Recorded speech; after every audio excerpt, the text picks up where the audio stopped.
화제를 모으고 있는 두 사람 살펴보겠습니다. 먼저 허경영 씨입니다. 허풍인가 공약인가? 자, 판넬을 보면서 설명을 드리겠습니다. 먼저 이쪽입니다. 정치권 인싸가 되고 싶은 사람들 이렇게 뽑았는데 인싸라는 거 요즘에 가끔 쓰는 표현인데 아웃사이더의 반대말이라고 합니다. 이런 신조어 낯선 분들 많이 계시죠. 자, 허경영 씨 일명 허본자라고 하는데 직업이 뭐라고 생각하십니까? 저는 대선 후보가 직업이 아닌가 그렇게 생각을 하는데요. 17대 대선 때 거의 10만 표 가까운 표를 얻었습니다. 돌풍을 일으켰는데 이번에 복권이 됐습니다. 지난번에 아마 박근혜 전 대통령 명예훼손 관련해 가지고 피선거권이 박탈이 됐는데 이번에 복권이 됐고 복권이 되자마자 다음번 또 대선 출마하겠다는 입장을 밝혔습니다. 그런데 허경영 씨 등장에 대해서 많은 분들이 관심을 갖고 흥미를 갖는 이유는 무엇일까요? 그 전에 대선 때 내걸었던 공약들이 요즘에 새롭게 부각되는 면도 있어서 그런 게 아닐까 싶은데요. 자, 관련된 발언 한번 들어보시고 얘기 나눠보겠습니다.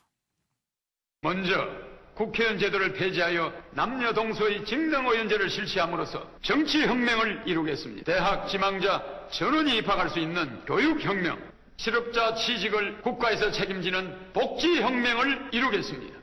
공화당 허경영이 다시 한번 강한 한국을 만들겠습니다. 허경영을 왜 따라해? 이게 오늘 제목인데 뭐 따라했죠? 박근혜 대통령이 따라한 게 뭐죠? 노인수당 따라했죠? 안철수가 따라한 게 그 사람은 100명을 축소해서 200명을 하겠다는 거야. 성남시장과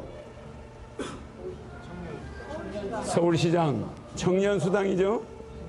청년수당 따라하고 경기지사가 이거 따라한 거야. 근데 전부 다 조사를 해보면 허경영 공약 외에는 나올 게 없어. 중요한 거는 내가 25년 전에 다 공약을 했다는 거야. 최경철 의원님, 완전히 허무맹랑한 얘기라고 할 수도 없고 말이죠. 그래서 더 관심이 있는 것 같아요. 뭐 대부분은 허무맹랑한 이야기죠. 뭐 어쨌든 그래서 저분이 그 굉장히 그 코믹스러운 말씀을 많이 하시기 때문에 정치판에 웃음 정치 한번 꼽히는 뭐 그 정도로 봐주시면 될 것 같고요. 네. 그리고 뭐 저분이 그렇게 많이 남을 험담하는 것은 아니니까 자기의 그 과시 이런 부분에 대한 발언을 많이 하시니까 그냥 그 들어주면은 될 것 같고요. 근데 저분이 그 아주 허무맹랑한 이야기를 해서 박근혜 전 대통령과 자기가 결혼을 했다고 아주 그 말도 안 되는 소리를 해서 실형까지 살았죠. 그것 때문에 그래서 그런 말만 하지 않으면 그 유권자들에게 어떻게 뭐 좀 재미있고 뭐 웃음꽃을 피워낼 수 있는 웃음만 그런 주고 우리나라의 뭐 정치 양념 정도 그렇게 보면 될 것 같습니다. 네. 현근택 표대변인 민주당에서 긴장하거나 그렇지는 않으시죠? 저는요. 지금 앞에 말씀하셨지만 이제 이분이 이제 구속됐던 게 결국 박근혜 전 대통령하고 뭐 결혼할 거다, 결혼했다 이런 어떤 명예훼손 문제가 됐던 건데요. 이분이 아마 다음에 나오면 이걸 또 들고 나올 것 같아요. 석방해라. 아니면 뭐 석방하면 내가 어떻게 하겠다. 이래 되면 지금 이 석방 문제가 어찌 보면 이제 자유한국당이 어찌 보면 다음 선거에 이제 해야 되는데 오히려 허경영 이분이 선점하는 게 아닌지 이슈를 좀 그런 생각도 가끔 듭니다. 용기찬 부대변인께서는 어떻게 보십니까? 이분이 아마 그 스스로 IQ가 430이라고 주장하셨던 거예요. 그러니까 이 지금 말씀하신 게 허풍인지 공약인지를 분간하려면 먼저 저번 IQ를 테스트해서 430인지를 확인하면 뭐 쉬울 것 같아요. 430. 다만 이분이 이제 뭐 출산수당 여러 가지 결혼수당 이런 것들에 대해서 지금 미리 잘 맞췄다라고 얘기를 하는데 저는 거꾸로 지금 이때 다 웃었거든요. 그럼 지금 이대로 가는 것이 옳은 거냐. 지금 우리 추세가 포퓰리즘식으로 이렇게 모두 수당을 막 주는 이 현금 소위 뭐 거의 뿌린다고 할 정도로 지금 이런 정책들이 옳은 거냐에 대한 어떤 반성의 기회로 삼아야 되는 게 아닌가 이런 생각이 한번 들었어요. 네. 허경영 씨 재등장에 대해서 어떻게 생각하시는지 들어봤고요. 이번에 또 관심을 모으고 있는 분이 한 분 더 있습니다. 자유한국당의 비대위 대변인을 맡고 있는 배현진 전 MBC 아나운서죠. 그런데 이번에 홍준표 전 대표가 그 포럼을 만들었는데 바로 그 옆에 하얀 옷을 입고 등장했습니다. 맨 처음에 정계에 진출하면서 꽃다발처럼 앉아있는 것보다는 내가 할 수 있는 분야에서 열심히 뛰겠다라고 변을 밝혔고요. 지난 6.13 송파을 재보궐선거에서 29.6%를 얻어서 낙선했습니다. 그런데 지금 자유한국당의 비대위 대변인을 맡고 있는데 아직 사표를 내지는 않은 것 같은데요. 본인은 홍카콜라 제작자로 입지를 정했다고 합니다. 자, 무슨 승부수를 던진 것인지 궁금합니다. 정택은 의원님께 한번 좀 여쭤볼까요? 예, 저는 뭐 바람직한 선택이라고 봐요. 본인은 본인이 이제 처음에 자기를 발탁했던 홍준표라는 큰 정치인과 함께 가겠다라는 의리 있는 모습을 보이겠다는 이미지도 있겠지만 말 그대로 아까 그 꽃다발처럼 가만히 앉아 있는 것보다 자기가 할 수 있는 일을 하겠다는 게 중요한 얘기인데요. 제가 왜 이런 말씀을 드리냐면 사실은 요즘 그러니까 우리 정당들이 좀 잘 못하는 것 중에 하나가요, 공통적으로요. 예. 정당에 있어서 대변인이라는 자리가 굉장히 중요합니다. 대변인은 그냥 회의에 나온 내용들을 전달하는 중개자가 아닙니다. 예. 그래서 과거에 보면 지금 총리하시는 우리 이낙연 총리 같은 경우가 명대변인 반열에 오르는 분이잖아요. 예. 보통 대변인을 잘했던 분들이 거의 다 당대표 수준까지 다 올라갔던 분들입니다. 근데 언제부턴가는 똘망똘망한 초선들이나 똘망똘망한 시즌들을 갖다가 딱 앉혀놓는 걸로 해서 기자들이 그래요. 대변인한테 물어봐도 취재할 게 없다는 거예요. 예. 그래서 사실은 바로 정계에 들어와가지고 출마하고 대변인 하는 게 오히려 안 맞는 거거든요. 오히려 그래서 저는 자기가 잘하는 분야에서 역할을 하겠다고 생각한 것 아주 잘한 선택이고 예. 다만 그것이 이제 홍준표 대표랑 같이 가는 것이 본인의 정치 행로에 있어서 큰 덕이 될지 안 될지는 모르겠어요. 예.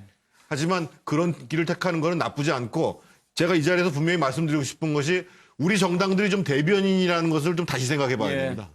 사실 배현진 대변인이 홍준표 전 대표가 취임 이후에 1호로 발탁한 인사긴 그렇죠? 하죠. 네. 그러면 좀 그런 마음도 좀 있습니까? 아무래도 지금 또 이제 홍 대표가 장외에서 하는데 장외 그 주식으로는 굉장히 뜨고 있잖아요. 그러니까 본인이 좀 당에서 신이 안 나는 일을 하는 것보다 네. 오히려 본인한테 도움도 줬고. 아무튼 바람직한 선택이라고 본다. 예, 예. 예. 강기정 의원님은 남의 당 얘기긴 합니다만 어떻게 보십니까? 홍준표 대표가 영입한 1호기 때문에 의리 지킨 거 아니냐 그런데 원래 그 배현진 그 앵커는 의리하고 관계없는 사람 아닙니까? MBC, 이거 문제 되겠는데. MBC 파업 때 저한테 물어보신 거 아니죠? MBC 파업 때 그 많은 노조원들을 뒤로 하고 앵커로 복귀했다가 노조원들로부터 상당한 정말 의리 없는 사람 이래가지고 왕따 당했던 그런 사람 아닙니까? 그래서 의리는 아니고요. 그럼 뭐냐? 의원입니다, 의원.